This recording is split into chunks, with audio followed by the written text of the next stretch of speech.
Hi friends, ഞങ്ങളുടെ ഇന്നത്തെ യാത്ര ഹത്ത ഡാമിലേക്കാണ്.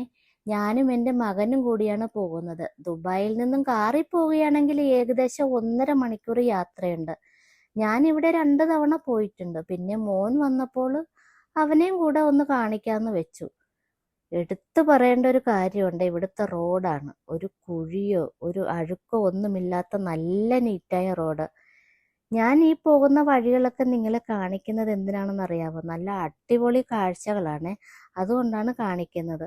നീണ്ട മരുഭൂമിയും നല്ല കൂറ്റൻ മലനിരകളുമുള്ള നല്ല സ്ഥലങ്ങൾ.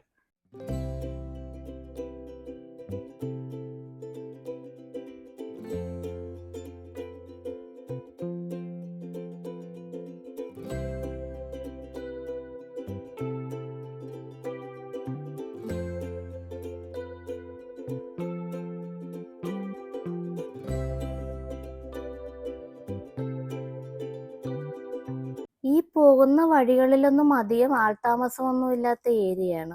ഹത്തയോട് അടുക്കുമ്പോൾ നല്ല പച്ചപ്പ് നമുക്ക് കാണാൻ പറ്റും. എന്തെന്നാൽ ഹത്തയിൽ ധാരാളം ഫാമുകളും കൃഷിയിടങ്ങളും ഒക്കെ ഉണ്ട്. ഹത്ത ഒരു ടൗൺഷിപ്പാണ്. അവിടെ സ്കൂളുകളും ഓഫീസുകളും വ്യാപാര സ്ഥാപനങ്ങളും ഉള്ള ഒരു സ്ഥലമാണ്. ഹത്ത ഒരു സെമി ഓട്ടോണമസ് മുനിസിപ്പാലിറ്റി ആണെങ്കിലും ദുബായ് മുനിസിപ്പാലിറ്റിയാണ് മാനേജ് ചെയ്യുന്നത്. അങ്ങനെ ഞങ്ങൾ ഹത്തയിലെത്തി. വിശാലമായ ഒരു പാർക്കിംഗ് ഉണ്ട് അവിടെ. വണ്ടി പാർക്ക് ചെയ്ത് ഞങ്ങൾ അകത്തോട്ട് കയറുവാണേ.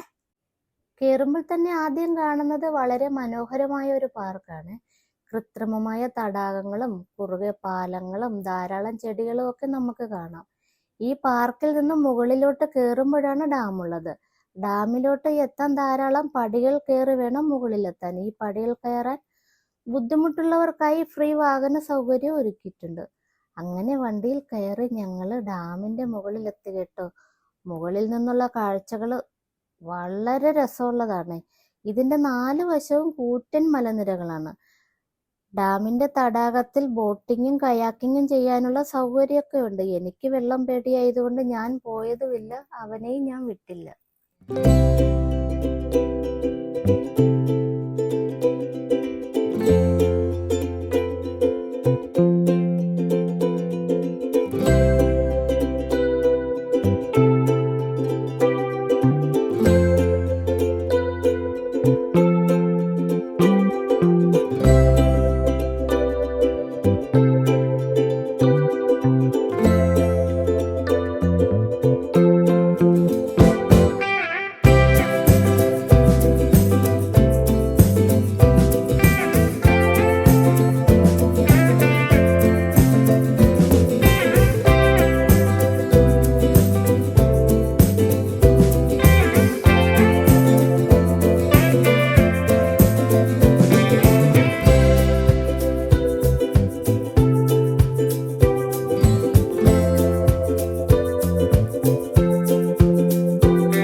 കഴിവതും വിന്ററിൽ പോകുന്നതാണ് നല്ലത്. കാരണം ഇത്രയും ഉയർന്ന സ്ഥലമായതുകൊണ്ട് നല്ല കാറ്റും തണുപ്പും ഒക്കെ ഉണ്ട്.